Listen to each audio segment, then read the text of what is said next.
Plan of my presentation is that first I give you some introductory remark about the area where these pattern formation things can be applied, or pattern formation thing can give us some provision to have better understanding about the pattern forming scenario. Then I'll talk about a particular mathematical model for a prey-predator interaction which we have considered to explain some new kind of pattern formation scenario.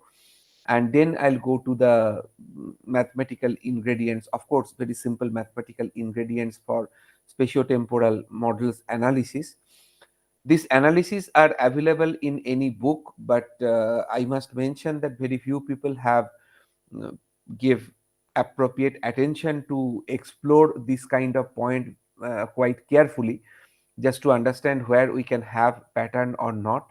And finally I'll give you some idea about the numerical simulation. So many pros and cons that we need to handle once we interested to write a numerical code in order to generate the special pattern.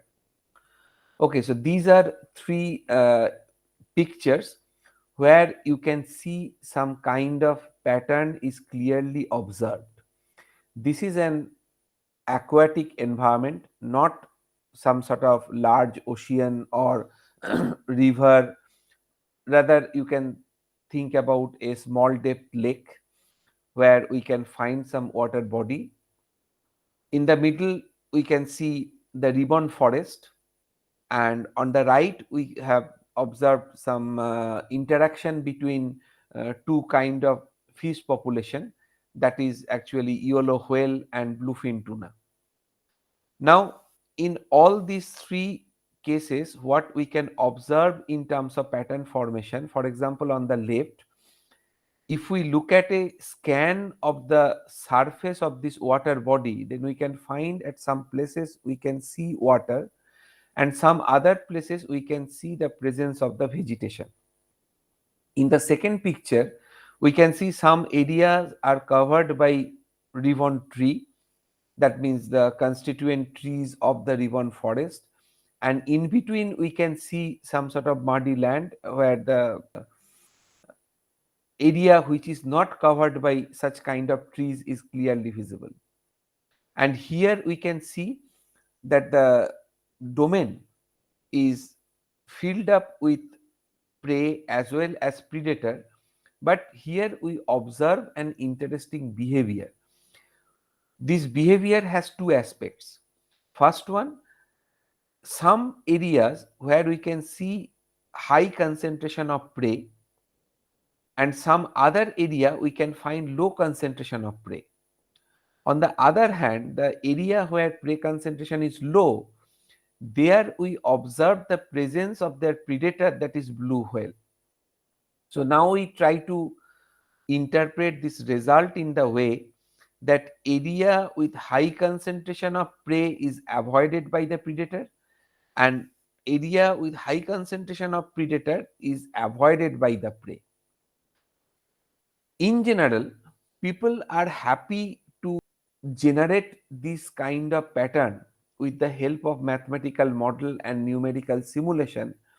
Some stationary Turing pattern, they are happy with that, and if we do some sort of such kind of simulation, we can find these kind of patterns. So what you can see here on the left, we see the pattern due to presence of some small water patches in between, surrounded by the vegetation, and that is more or less captured here in these simulation results, where the spots are due to low concentration, that is in blue color, and red corresponds to high concentration. So therefore this distribution of the particular component is considered as a vegetation here, and which can capture the spot pattern that I observed at this particular location. Secondly, this ribbon forest picture can be captured by this kind of labyrinthine pattern. And at the end, if we consider this one, so then the distribution can be considered as a predator distribution, because the spot is generated due to high concentration of the population, because red color corresponds to higher values and blue color corresponds to the fact there is more or less not a single individual. So you can think about that this can mimic the uh, dynamics or presence of the blue whale at different location, which are little bit distance from each other. But there is a fundamental difference between these two patterns on the left and middle and the pattern on the right. Left and middle, these patterns are known as static in nature. It means with our daily time scale or day by day, in general, we don't see any kind of alteration of these kind of patterns. Whereas you can understand that this kind of pattern is not at all static, because they will not sit here for all the time, rather they are trying to catch the prey, and once they have enough amount of catch, or entire group of prey individual, they will be able to escape from themselves, so then the structure will not be here. So therefore it can be in one sense considered as dynamic pattern. Sometimes the new theory which are coming up, those are actually called transient pattern, because it will not be settled down at this particular distribution, rather it will settle down at some other distribution once this kind of predation trade-off will be stopped, and for a longer time period we can see that this blue whale will be moving at some location, and this bluefin tuna, they will be moving in another location. So therefore this kind of scenario will not be visible for all the time. So nowadays the challenging part is that so far as my knowledge is concerned, I did not see any kind of modeling approach with reaction diffusion equation model that this kind of dynamic spot pattern can be generated. And as a result, another different kind of approach, that is either individual based modeling approach, or you can say fish schooling mathematical modeling, those are capable to capture this kind of dynamics. But the roughly what we can say, that the pattern what we observe in nature, that can be reproduced with the help of some mathematical modeling approach and their numerical simulation. Next, if we consider at this picture, so this is actually picture taken by one of the satellite of NASA, just to understand the marine phytoplankton bloom near the one of the coast close to the California. And you can see that this color difference somehow indicates the density of the phytoplankton over the oceanic belt. So in this kind of situation, you can see that this pattern is completely different from the type of pattern what we have obtained earlier, or what I have shown in the previous slide. So again the question is that this kind of pattern can be generated or captured with the help of mathematical modeling. Answer is yes. If we consider another type of model, or rather say another different type of parameterization, then we can find this kind of patchy distribution of certain population.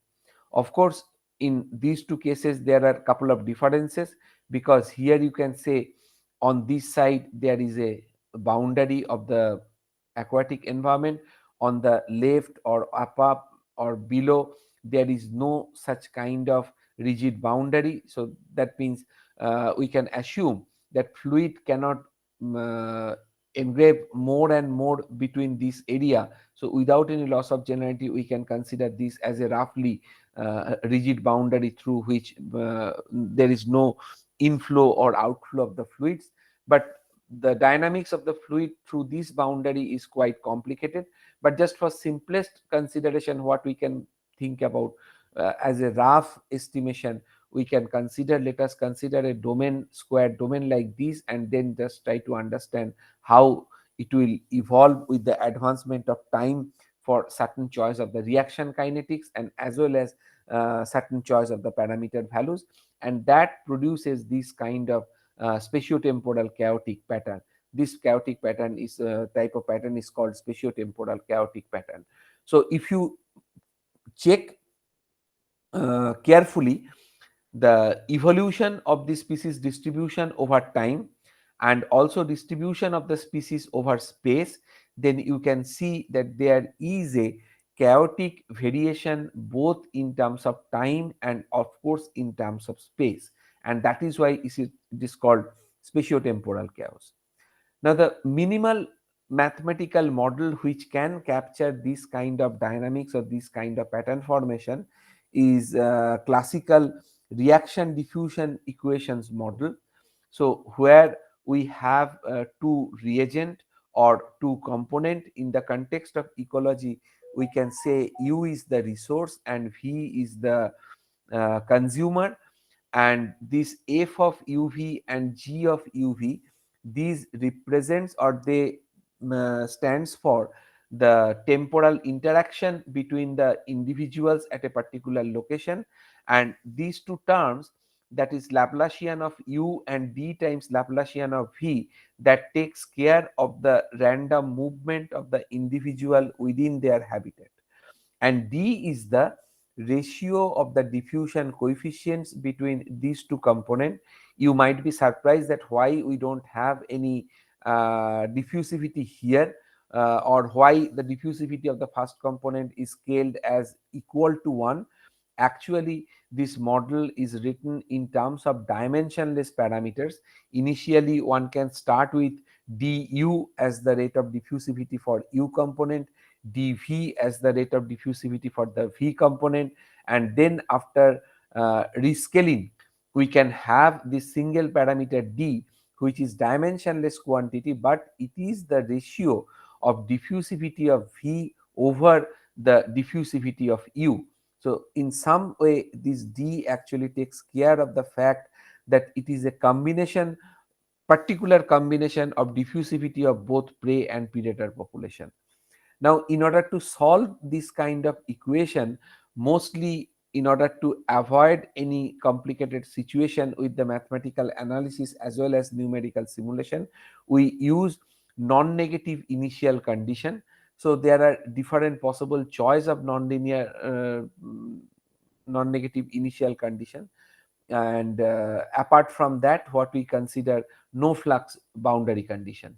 So it means that through the boundary of the chosen domain, there is no entry or exit of the individuals. Rather, individuals, they are confined within a finite domain, and of course without any loss of generality, we can consider that the concerned domain is a rectangular or square domain of R2, bounded domain of R2. So with this much, we can try to find out the Turing instability condition, which leads to the temporal pattern form, spatiotemporal pattern formation scenario. What is the idea? Idea is that, so first of all, we have to find out the homogeneous steady state. You know that this kind of equation, what we consider here, that is equation of this particular format, lot of mathematical analysis can be carried out regarding the positivity of the solution, existence of the solution, uniqueness of the solution, boundedness of the solution. So many things we can try to verify. There are mathematical tools by which you can do it, but the point is that if anybody asks the question, okay, you know that this equation satisfies all these conditions, that means there is no finite time blow up, solution will not go to extinction, you prove the persistence of the solution, this solution of course globally exists, so whatever initial condition satisfying some particular restriction is provided, then you can find a solution. But the question is that if I try to find out a solution, how it looks like, then at that stage people will need not be that much confident that how to answer this question. Rather, in that kind of situation, we can take help of the fact that Turing instability give us some sort of idea that how the solution may looks like. Now, what is the basis of this idea? Basis of this idea is that we can talk about several qualitative features of the solutions of this problem, but we don't know how to find out those solutions. So in that case, in a simplest way, that is a clever choice also, we can think about existence of constant solutions. So that means u and v, let us try to find out some u and v which are constants with respect to both space and time. Why we are looking for this kind of solution? Just to simplify our problem. If u is a function of x only and independent of t, what will happen? This term will disappear. Next, if we assume that u is also independent of the space variable, that means this term will disappear. So as a result, if we consider that u of t comma x comma y is simply u which neither depends on t, x or y, so that is an absolute constant, then actually we are looking for some u star and v star which satisfies these two equations, this equal to 0. And interestingly, this u equal to u star and v equal to v star, they are solutions of the given parabolic PD. And then what we need to do? We just need to check this equilibrium solutions in terms of PD, it is known as homogeneous steady state, they are stable or not. In order to determine their stability, we need to give some perturbation. Now here we have two types of variables, one is time, another is space. So the question is that what different kind of perturbation can be introduced. What I am trying to say, that perturbation may be depending upon time only, perturbation may be depending upon space only, or perturbation may be depending upon both space and time. Then Turing actually observed a very nice scenario.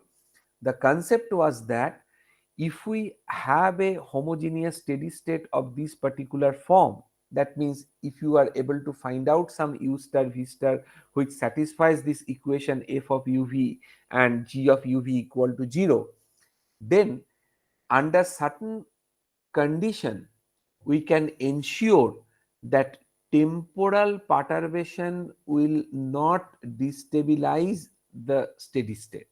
So that means once we have a steady state, certain conditions are satisfied, then temporal perturbation will not hamper the position of the steady state. Rather, in other words, we can say the steady states will remain stable under homogeneous perturbation.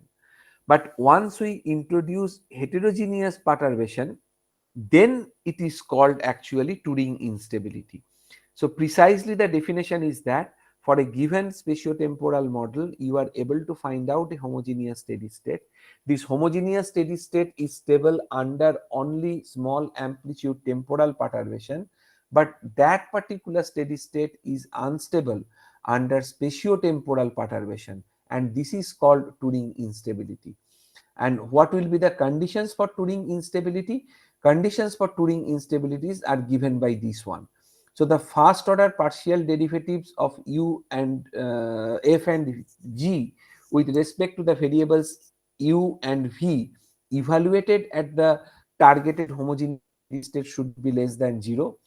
And then this particular product, it is actually nothing but the reaction kinetics part if we consider the linearization of that portion. So therefore you will have a one is the determinant of the square matrix. So it requires that trace should be negative and determinant should be positive. And then for Turing instability, we need this additional condition that d of fu this should be greater than 2 into square root of d into root over delta, where delta is given by this quantity. Now the interesting point is that if we consider any two component resource consumer model, all the time we will have Turing pattern. Answer is no. And also if the model admits more than one equilibrium point, around each of them we will have this Turing pattern. Again, answer is you might find Turing pattern, may not able to find Turing pattern. It depends upon satisfaction of these two conditions simultaneously. Another important aspect is that suppose your first two conditions are satisfied, that means u star v star is stable under temporal perturbation. Then the question is it possible to find out a d such that some of these quantities is negative, but one of them is when multiplied by d, that will become positive, because as a third condition for Turing instability we need to verify that dfu plus gv, this should be greater than 2 into root over d into root over delta, as this is a positive quantity. So therefore this left hand side has to be positive. On the other hand we have this is negative, so this somehow indicates that both of these quantities should be of opposite sign in order to have these two conditions simultaneously satisfied. So for a particular problem, if we have this partial derivative of f with respect to u and partial derivative of g with respect to v are both negative, then without any loss of generality or without any hesitation we can say that this model cannot produce any Turing instability, because d is a positive quantity. So whenever when both the terms here are negative for a range of parameter value, then multiplying first of them by d and after addition you cannot make it positive, and therefore in this case Turing instability is not possible. Now this is a some sort of rough Turing bifurcation diagram. So here this magenta color curve is the Turing instability curve, and this vertical dashed black color curve is the temporal Hopf bifurcation curve. So what we can say that equilibrium point, coexistence equilibrium point under temporal perturbation is stable on the left hand side of this vertical line and is unstable on the right hand side of the vertical line. And again for this magenta color curve, if we give spatiotemporal perturbation around the homogeneous steady state for parameter value which are lying above this particular parabolic curve, they leads to instability, but below of this curve there is no instability. But if you have a look at the picture very carefully, so you can see some pattern like scenario is observed here that is outside the Turing domain also.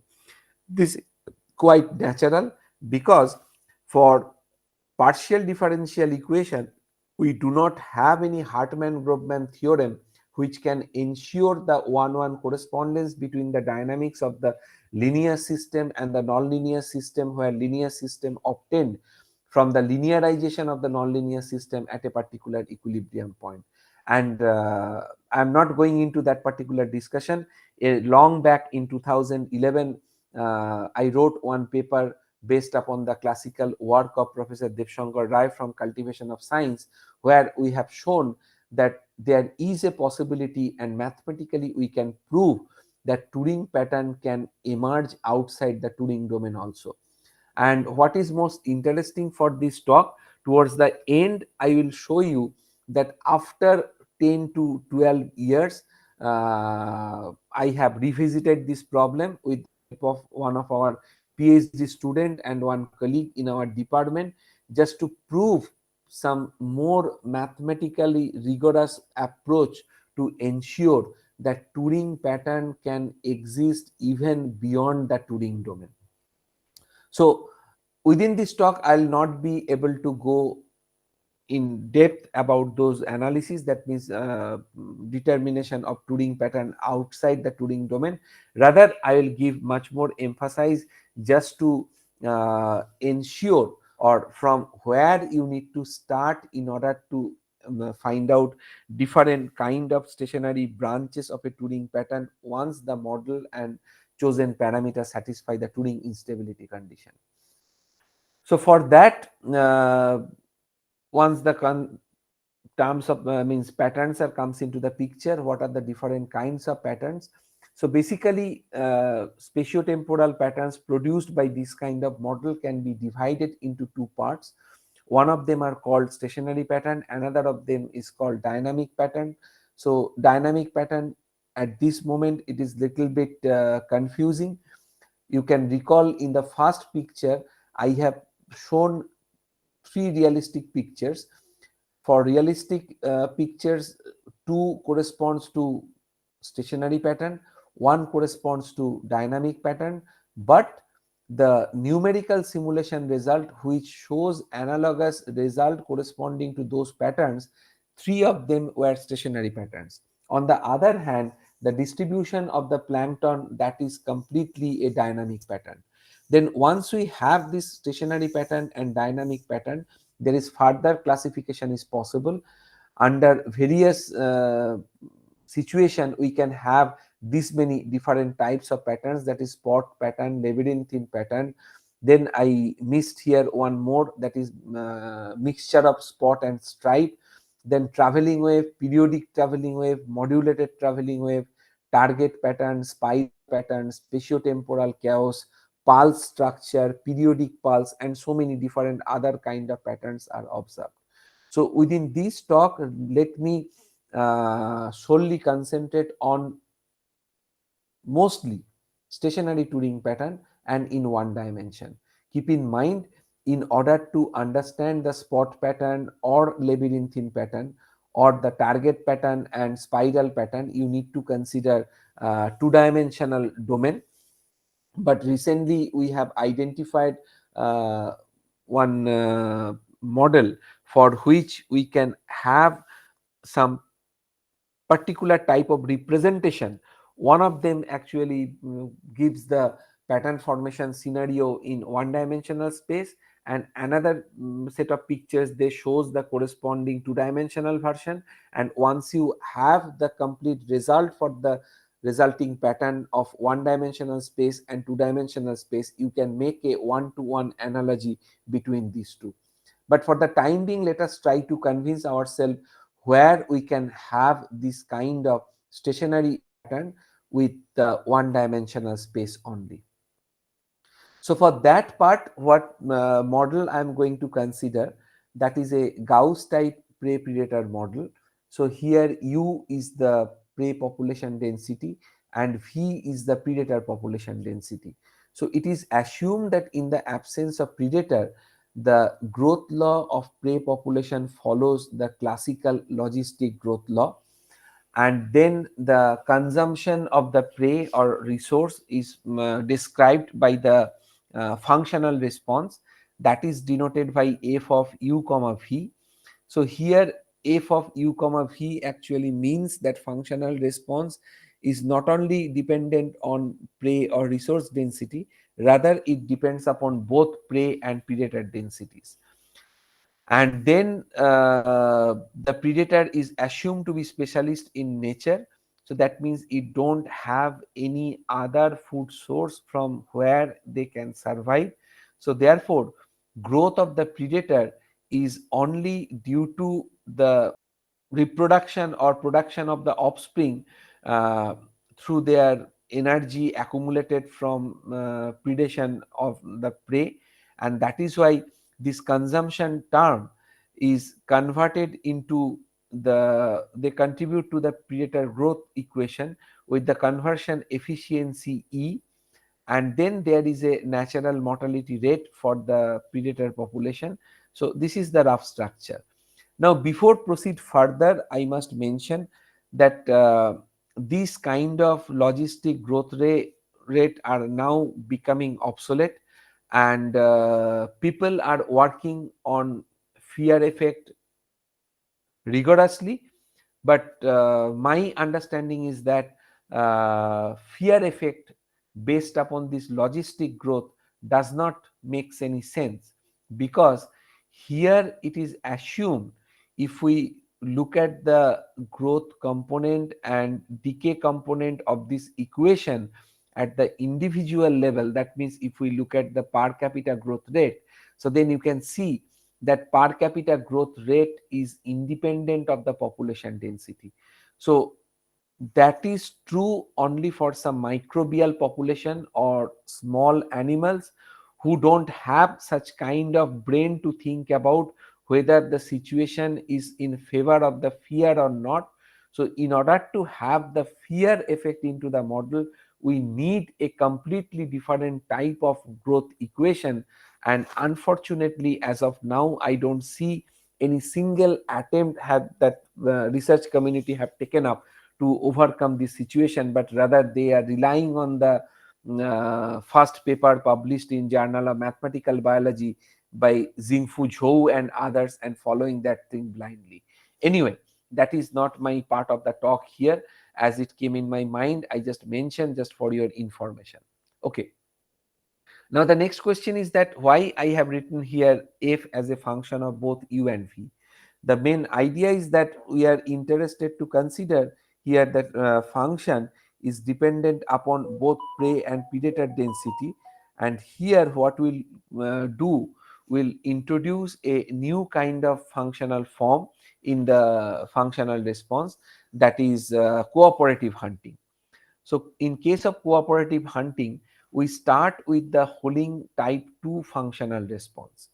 So here lambda, for the time being, if we consider V is absent, so that means V is constant or its density is not affecting the functional response, then lambda is the killing rate of the prey by the predator, and H is the handling time. So in case of cooperative hunting, what it is assumed that prey might have some group defense, or it might be hard to predate and prey individual once there is a large group, or rather we can say predator is alone. But a group of predator, if they support each other for hunting or catching or killing the prey, then the rate of catching or rate of killing or rate of consumption will be much higher compared to the case where there was no cooperation. So that is why it is assumed that rate of catch, that will be a increasing function of the predator population density, and that's why the rate of killing is considered as lambda v. Now what type of function it is? If you look at the classical paper by Berek, and then that was modified by Hilker, uh, they have mentioned that it is going to be lambda v equal to lambda 0 plus av. Okay, so this is the idea. So if v equal to 0, then it is the normal killing rate, and in the presence of predator population, this av takes care of the fact that the added killing rate or more success in hunting to have a successful catch. So therefore we will have a increased value of lambda due to the presence of the predator population. But if you think about this problem, or if you look at the outcome of the model dynamics with this kind of lambda v, probably you can realize there is a drawback. Drawback is that if A is large enough, or size of the V population is large enough, sometimes it drives the system towards the system collapse. What is the idea? Idea is that if they cooperate among themselves for hunting, so therefore killing rate will be much higher, and as a result they might kill more and more animal may not be required for their daily diet, and that is why that provides a negative feedback on the growth of the prey population, and therefore growth rate of prey population declines due to higher killing rate of the predator due to cooperative hunting mechanism. And ultimately in some cases it has been observed that prey population goes towards extinction, and as the predator is specialist in nature, after some time predator also becomes extinct. So in general, if you look at the natural world, so they are not that much full to consume or destroy their entire resources. Rather, the fallacy lies with the mathematical modeling. The possible modification is that you can think about that, suppose we have a region where the predator is present with a large group. Suppose there are 40 to 100 individuals. So for any species of animal, we never see that if they are going out for predation, that means searching, chasing and catching the prey, that entire group is joining this activity. Rather, there is a maximum pack size for each and every species. So as a result, what we did, we suggested one modification, and the modification leads to this kind of presence of additional term in the denominator, which actually takes care of the fact that there is a saturation level in the size of the group which are going for hunting. So it means that at a particular location, due to favorable condition, V population can grow very large, but the group which will be out for hunting to have a successful catch of the predator, that should not be infinitely large, rather there will be a level of saturation, and as a result that level of saturation is given by A by B. So that means this highest amount of value A is now reduced by a little bit in order to have this one. Then another important observation I must mention here, someone might be wondering that why I have considered B as this level, not here, because I can write B plus V instead of 1 plus BV. Frankly speaking, I like to write this kind of parameterization only for the reason that whatever value of B we choose, then finally if we reduce the value of B up to 0, then we can actually restore the dynamics of the model what we have with this formulation for lambda.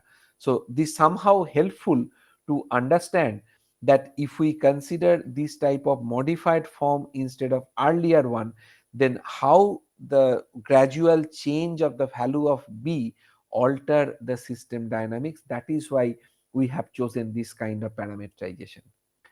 Okay, so with those parameterization, now if we consider the complete model with that is non-dimensionalized version, so therefore we will have this particular dimensionless version for prey-predator interaction, and then due to the assumption of the saturation in the size of the predator pack for hunting cooperation, that additional term was introduced, that is B V in the denominator, that leads to the presence of a term beta here in both the growth equation of prey and predator. So with this much, now we just look at the bifurcation structure, and then we will move to the discussion about the spatiotemporal pattern formation. So this problem possesses a trivial equilibrium point which is always unstable, and one axial equilibrium point which is stable under the condition sigma less than sigma Tc, and unstable for sigma greater than. So then there is a, and the point is that axial equilibrium point changes its stability through a transcritical bifurcation at the transcritical bifurcation threshold sigma Tc.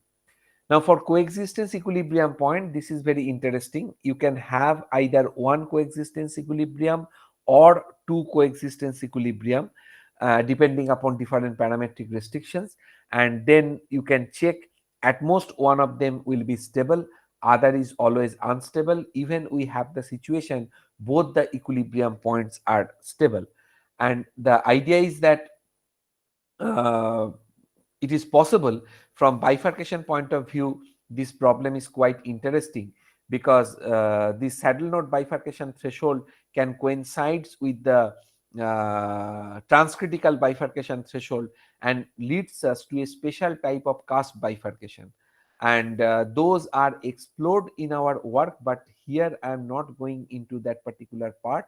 And finally, if you consider the local stability of the coexistence equilibrium point, then you can find this E1 star is locally asymptotically stable for sigma less than sigma h and unstable for sigma greater than sigma h, and here the sigma h is the Hopf bifurcation threshold. And second coexistence equilibrium point whenever exists, it is always a saddle point, and the labeling of the two equilibrium point E1 star and E2 star has been made following the approach that if U1 component of the equilibrium point is less than the UN component of other equilibrium, then the lowest E1 component equilibrium is labeled as E1 and the second one is E2, and in that sense E2 whenever exists, it is always a saddle point. Now if we look at the bifurcation structure. So beta, delta, they and eta, these are kept fixed, and we vary only alpha and sigma. So with the variation of alpha and sigma, we can find this kind of bifurcation structure. Here, this blue color curve is the saddle node bifurcation curve, red color curve is the Hop bifurcation curve, magenta color curve is a homoclinic bifurcation curve, and green color vertical straight line is the transcritical bifurcation curve. And the saddle node bifurcation curve and transcritical bifurcation curve, they intersect at a point which is called the cusp bifurcation point.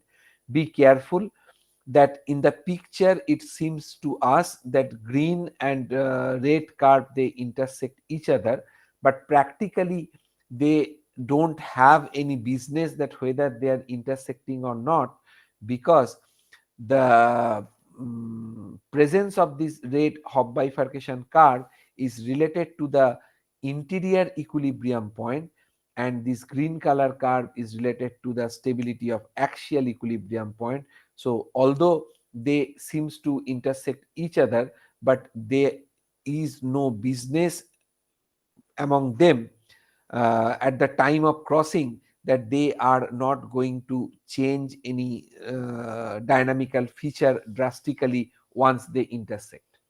Whereas this global bifurcation curve which emerges from the BT bifurcation point, it is a saddle node homoclinic bifurcation curve, and it actually stopped at this point. You might be wondering why this is so. The answer is that in the previous slide I have mentioned there are two interior equilibrium points, E1 star and E2 star.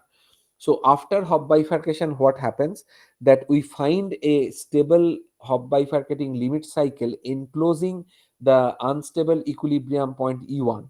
Then gradual change in one of the parameter value will result in the gradual change in the size of the limit cycle, and once E2 star is present at some time, this cycle will hit the equilibrium point and it produces a homoclinic cycle and then disappears. Now, why this homoclinic curve is no longer exist beyond this point? Answer is that this transcritical bifurcation curve actually indicates that E2 star appears or disappears if you move from this portion to this portion, that is from right to left or from left to right, and as the E2 star disappears, so there is no chance of hitting of the limit cycle to any one of the boundary equilibrium point, and hence there is no global bifurcation. So that's why this homoclinic bifurcation curve stopped here. And now you can see that this bifurcation curves divides the entire parametric domain into 6 different regions, and now I'll show you how the phase portrait looks like in these 6 different regions.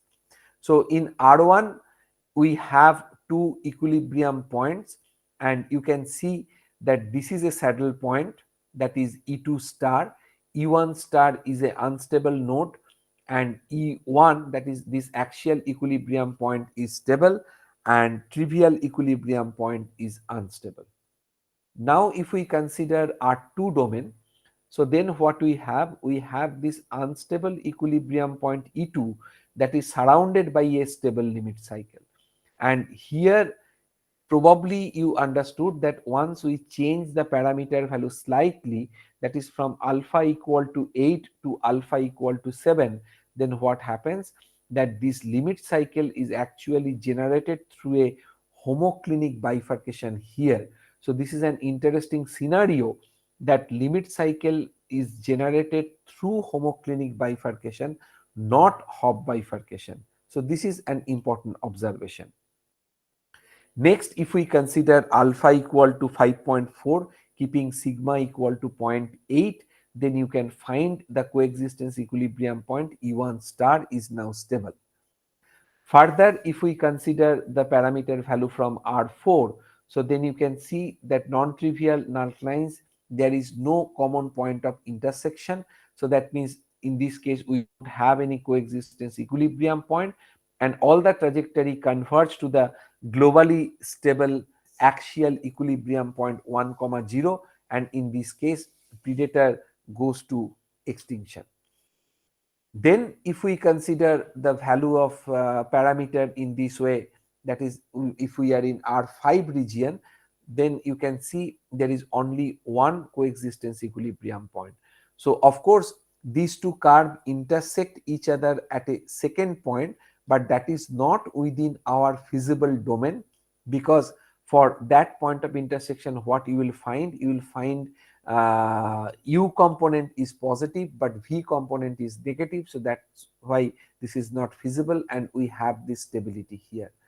And finally if we consider the domain R6, so here you can see only one equilibrium which is unstable and surrounded by a stable limit cycle, and its size is quite large, and so far as numerical simulation is concerned, I did not see any tendency that this can hit this axial equilibrium point to 0 and then disappear, rather it sustained at all larger values of the parameter also. So now if we try to summarize these observations in a compact bifurcation diagram, then we need to draw a bifurcation diagram in sigma u plane. So parameter that we are going to vary is sigma, and then in u component we will collect their maxima and minima. So the chosen value of alpha is along this line, and this choice is interesting because you can see that this line actually intersects this magenta color curve at 2 points. So what will happen from here, once we start, this is below the saddle node bifurcation curve, no equilibrium point. Once it crosses the saddle node bifurcation curve, we will have two equilibrium points. Then once it crosses the Hopf bifurcation curve, one of them will become unstable and there is a Hopf bifurcation, and that Hopf bifurcating limit cycle disappears through a global bifurcation as this line hits the homoclinic bifurcation curve from this point. Then for some intermediate region there is no homoclinic bifurcation curve, but again at this point it appears, and then the cycle remains continued for all higher values of the parameter sigma, and that is actually presented here.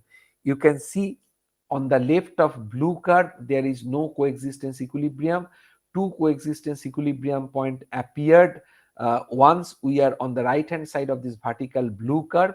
One of them is stable over this range, so this particular range corresponds to your sigma Sn and sigma H.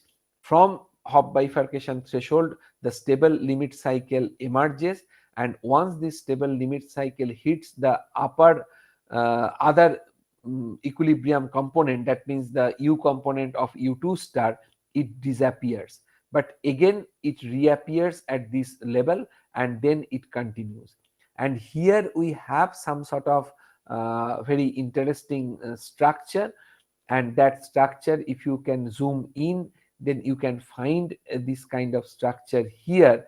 Actually this particular axial equilibrium point, it coincides with one of the equilibrium point, and at the threshold we will have the transcritical bifurcation, which is clearly indicated here by this vertical green color curve. Okay, so this is all about the temporal model. Now we should discuss about the spatiotemporal model. That is the main part. So for spatiotemporal model, we need the Turing instability condition for this equation. I must want to draw your attention. From the previous slide, I made a little bit change and you should take a note of it. So first of all, that small f and small g are now replaced by capital F and capital G. There is some purpose, I will tell you later. But most important part is that d is now moved from second equation to first equation. So in this case, you might be wondering why I shifted this d into this equation. The point is that If you are interested, you can have a look at our recent paper, not recent paper, it was published probably in 2021 in Physica A, where we have explored a class of prey-predator model with hunting cooperation, just to show the pattern formation scenario. And it was observed in a surprising manner that once D is present in the second equation, then for Turing threshold, the values of dimensionless quantity D coming out very, very large. And then this large value of D always possesses some extra challenge towards the convergence of the numerical scheme to the desired patterns. So that is why we have considered that D into the first equation, just to ensure that this D should be even.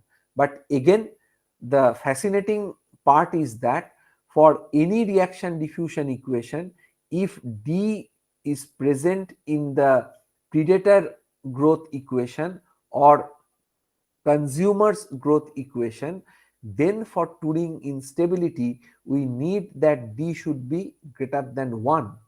But for model with hunting cooperation, we proved analytically if D is present in the second equation, then in order to have the Turing pattern, then D should be less than 1. But for this problem, the parameter values which we have chosen and also domain have been regulated appropriately.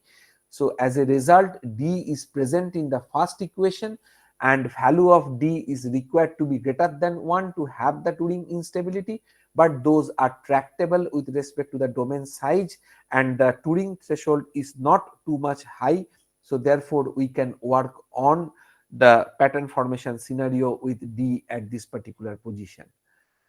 Okay, so for this problem, again we need to consider the initial and boundary condition. So these are the initial condition: u0x at t equal to 0, some non-negative distribution of u is given, and similarly at t equal to 0, some non-trivial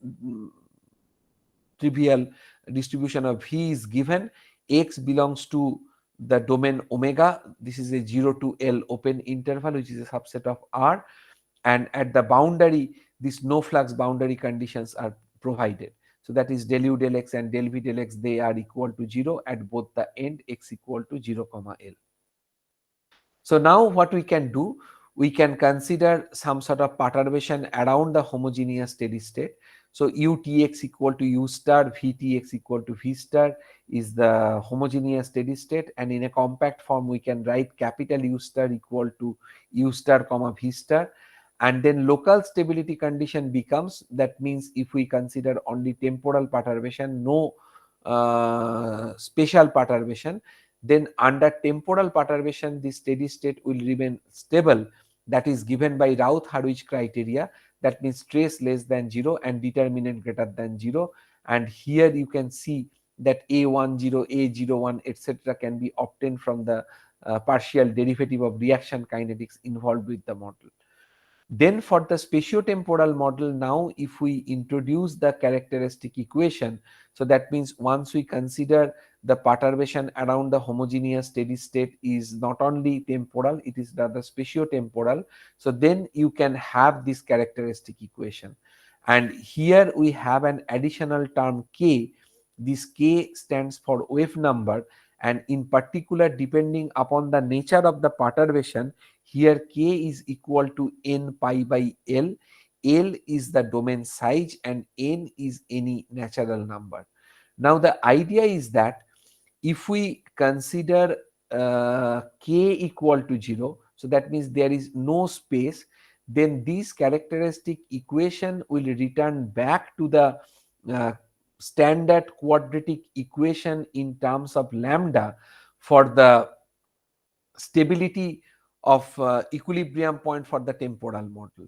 So then our idea is that once k equal to 0, both the eigenvalues of this equation should be negative or having negative real part, and for k not equal to 0, at least one eigenvalue will be positive, but the second one will remain negative.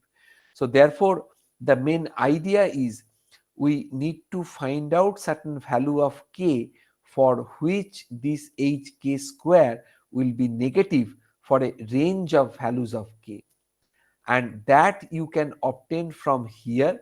So Turing bifurcation boundary is given by this equation, and beyond Turing bifurcation threshold, that means once Turing bifurcation condition is satisfied, then the Turing instability region can be marked as this inequality. Now the point is that depending upon the domain size, you have to choose the parameter value in an appropriate way, just to understand what are the wave numbers unstable. So what I'm trying to say, in the previous slide, this hk square equation is mentioned. So the equality, that means Turing boundary, is defined by a critical value of k at which hk square is equal to 0. Now once the condition is satisfied, that means we are beyond Turing bifurcation threshold, then it means that we have a range of values of k for which hk square is negative. Then we need to understand that what are the range of values of k for which hk square is negative. You can find out this range. So for a particular choice of d greater than d critical or Turing threshold for d, this can be obtained by solving this equation for d. If you choose any value of d greater than this dt, then what you will derive analytically, that is very simple algebra, no in-depth mathematics is involved. You can simply calculate what is k minus and k plus, that means the range of unstable wave number. Now the most important question comes into the picture, because your L is fixed, you know the value of pi, then the most important question you have to answer, that whether this n pi by k plus and n pi by k minus, they are ranging between these two level, that is lower level of L, upper level of L, depending upon the values of n. So the idea is that once you have this result, then with these k values, you can calculate n pi by k minus as well as n pi by k plus, and from where you can find out the desirable domain size that you have to choose in order to see a particular Turing pattern with designated eigenmode. What I am trying to say, for a given problem, for appropriate choice of parameter values, first of all you have calculated k minus and k plus. Now you are interested to see Turing pattern, stationary Turing pattern corresponding to unstable eigenmode 2. So therefore you need to choose n equal to 2. You calculate 2 pi by k plus, 2 pi by k minus, and then your choice of the domain lies between these two level. Then only you can expect there is a stationary Turing pattern correspond to unstable eigenmode 1. Now what I am going to show you, I am going to show you some sort of clever representation of this result, that how the Turing bifurcation domain looks like corresponds to different eigenmodes, that is n equal to 1, n equal to 2, n equal to 3, and so on. So before going to that part, this is a simple Turing bifurcation diagram. This first vertical line in magenta color, this is saddle node bifurcation threshold. This one is the Hopf bifurcation threshold, and this is the Turing bifurcation threshold. So therefore what you have here, this region is the Turing region, this region is the Turing Hopf region, This region PER stands for purely extinction region, SR stands for stability region. So for parameter value within this range, if you give either temporal or spatial or spatiotemporal perturbation, all the time homogeneous steady state will be stable. But HR region is the Hoff region. In this case, what will happen, that temporal perturbation will leads to instability, spatial perturbation may not leads to instability, but their combination sometimes leads to a complicated situation. That's why we can see some sort of interesting dynamical pattern over this region. Now this is the diagram which I was talking about. So here the bifurcation diagram is presented in sigma L plane. This is a new kind of representation, sigma L plane. What is the value of D? Value of D is 12. So once the value of D is 12, so then this D equal to 12, it will give us the Turing bifurcation threshold corresponding to the value of sigma is equal to 0.843 if I recall correctly. So the Turing instability occurs for sigma less than this value corresponding to the dimensionless diffusion coefficient is equal to 12, and then this blue color curve denotes the boundary of the region under which you can expect Turing eigenmode 1 is unstable. Similarly, the region bounded by the magenta color curve, it corresponds to Turing unstable eigenmode 2. Cyan color curve corresponds to Turing eigenmode 3, unstable eigenmode 3, and green color curve corresponds to Turing eigenmode 4. I am not sure how many of you are working with the spatiotemporal pattern formation scenario, or any one of your friends are working in this area. Sometimes it happens, and these questions was asked to me by several people who are working in this area, that I choose some parameter value within Turing domain, but I am not getting any pattern. So this is the answer. So if you choose some parameter value from here, you will not get any pattern. If you choose some parameter value here or at this level, it clearly shows there should not be any Turing pattern. So the parametric domain within which we will find a Turing pattern, it seems to us very easy, but if you look at the problem very carefully, it is not that much easy. Rather, at some situation you can have a interference between two or more stationary pattern. What I am trying to say, just try to understand, region under the blue curve represents the collection of sigma and L values which corresponds to or which supports the generation or emergence of stationary Turing pattern corresponding to the unstable eigenmode 1. Similarly, the domain under the magenta color curve corresponds to unstable eigenmode 2.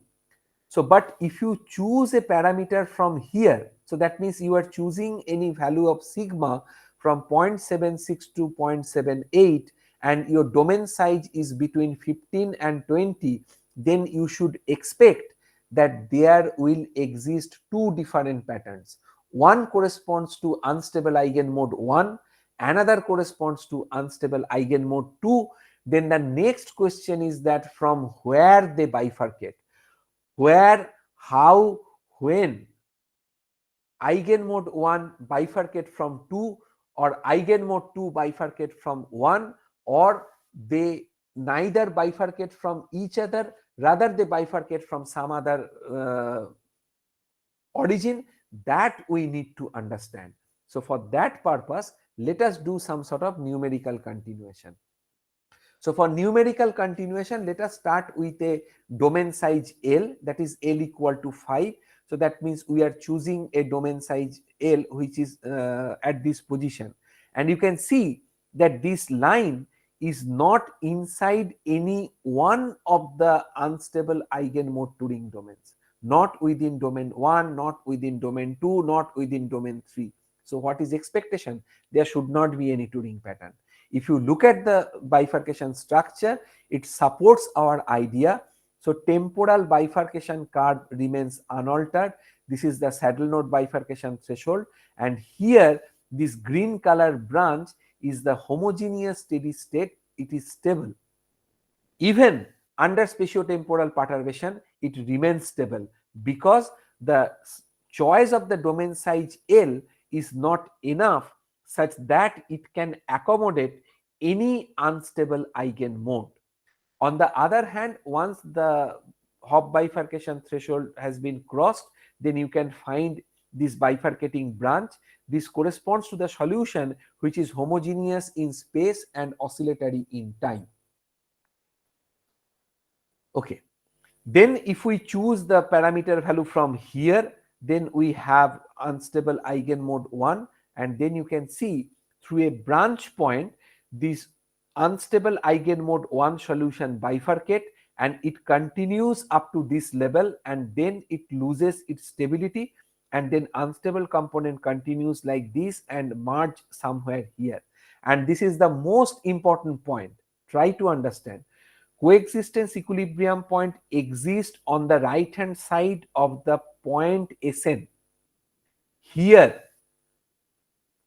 where you can see my cursor, here we don't have any kind of coexistence equilibrium point. But still, this numerical continuation confirms there exists a Turing pattern.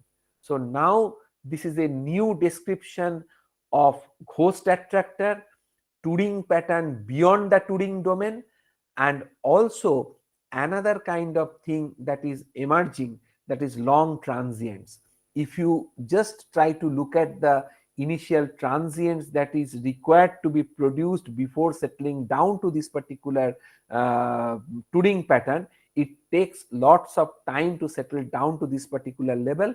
But most interesting and challenging question is that in order to have the Turing pattern, always we give some sort of perturbation around the homogeneous steady state, but for parameter value say sigma equal to 0.74, I don't have any homogeneous steady state. So then where I should provide the perturbation? Answer is that those are some kind of backdated idea. We need to proceed further. What we need to do, you consider some parameter value for which you have the coexistence steady state, you introduce perturbation around it, you have the stationary pattern, and then do the numerical continuation in order to have this branch which will detect that there is a Turing pattern beyond the Turing domain. Of course, one can ask the question, what is the mathematical assurance or mathematical support behind your claim of existence of such kind of pattern? Within 2 minutes, I'll give answer to this question. And this is a one type of one sample solution trajectory. And in this, in case of these two branch, what I'm plotting here in these two branch actually represents the maximum and minimum of this wave structure, which corresponds to unstable eigenmode 1. Then if we choose the domain somewhere here, so domain size is 15, you can see it falls within the region of unstable eigenmode 1 as well as unstable eigenmode 2. And then if you look at the bifurcation structure, it is little bit complicated. This magenta color curve corresponds to 2-mode solution, and blue color curve corresponds to 1-mode solution. And I am sure you can understand that there is a narrow range of parameter value where you can see that stationary pattern corresponding to unstable eigenmode 1 and stationary pattern corresponding to unstable eigenmode 2 both coexist, and rest of the part we have either pattern corresponding to unstable eigenmode 2 or unstable eigenmode 1, and still here you can find that Turing pattern outside the Turing domain. And 2 eigenmode solution looks like this one. And finally, the idea of existence of such kind of solution coming from this equation. So basic idea is that now we are looking for a stationary solution. So one solution of the given equation, but it is time independent. So if you assume the form of the solution as u is a function of x only, v is a function of x only, then what will happen? Del u del t equal to 0, del v del t equal to 0, and del 2u del x2, del 2v del x2, that will be becoming as d2u dx2 and d2v dx2. So we have to couple second order nonlinear differential equation, ordinary differential equation, subjected to this boundary condition and with this reaction kinetics. If you solve this equation and consider the sigma as a parameter, do some numerical continuation, you will be able to find out all those solutions. Of course, some particular attention has to be taken, because this problem cannot satisfy the uniqueness condition. So therefore, determination of appropriate solution is quite challenging. So what is required, or what we have done rather, we have done some simulation of the complete model, obtained a solution for the given problem which is stationary, then verified that solution satisfies this equation, and then that solution is considered as a numerical continuation with sigma as a parameter by substituting all other values in order to have these kind of branches. But partly it was cross verified with another mathematical software, that is PDE2Path. I know nothing about that. That is mainly done by my student Subroto. So if you have any query, you can write him. And last point is that the stability of the solution. So once we represent this kind of solution trajectory, so this part is in bold, but some of the part is not in bold, rather these are very means tiny curves, because here we can see some sort of loss of stability of the stationary solution. Then stationarity or stability can be judged in this way. For a particular sigma 0, suppose this is your time independent solution. Now you introduce a perturbation, spatiotemporal perturbation around this solution, and once you introduce this perturbation into the original equation, you will have this eigenvalue problem. And once you have this eigenvalue problem, then over the chosen domain, you can consider the space discretization, and at each of the discretized point, you calculate u and v. So this will give you two vectors, uh and vh. Now if you write down these two eigenvalue equation in terms of these vectors uh and vh, then ultimately you will find a simple eigenvalue problem. Simple in the sense it look like simple, but it is quite large, it is quite difficult to handle. And what we have did, we have actually monitored the eigenvalues of this particular matrix eigenvalue problem. So if all the eigenvalues have negative real parts, then the solution is stable. If at least one of them violates the condition, that is they are negative, then bifurcation appears. Depending upon different condition of violations, that means only one changing sign from negative to positive, or two complex conjugate eigenvalues changing from negative real part to positive real part. So depending upon that, different kind of bifurcation will appear. So today I cannot cover all this detailed stuff. Finally, if you go beyond, that means if you choose the domain much larger or d value higher, so then what will happen, that this particular stationary pattern will move inside the Hopf domain, and there will be some sort of mutual interference, and we have a complicated bifurcation structure. And as a result, what you find, we find some sort of solutions which are both oscillatory in space and time. And as a result, you can see this kind of pattern. This is space, this is time, and you can see it is oscillatory both in space and time, and which is responsible to have this kind of bifurcation structure at this point. And further, if we increase the parameter value and also the domain size, then we find some spatiotemporal chaos.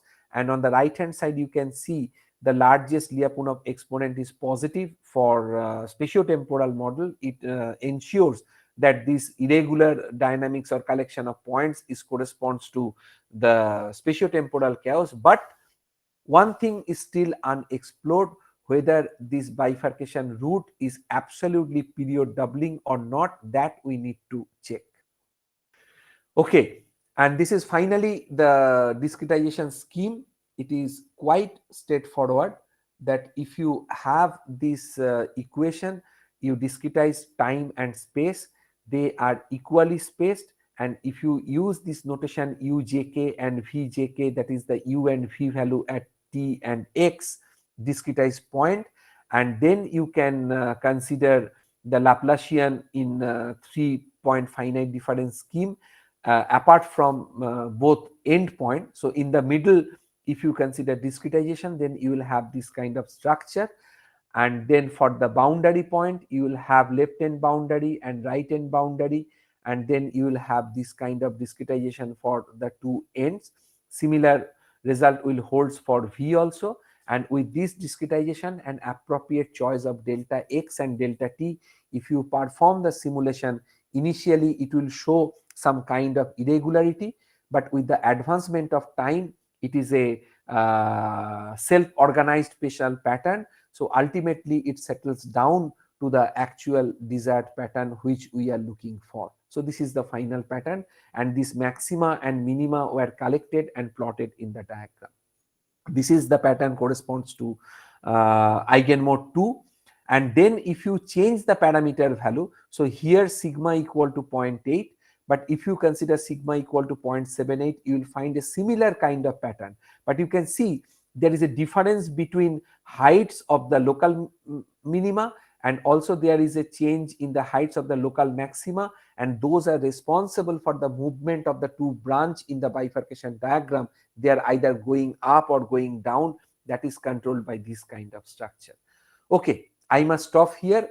These are the references of whatever I presented here, that is mainly available in this paper, and some part of the transient dynamics that I have mentioned, you can have a look at this archive paper.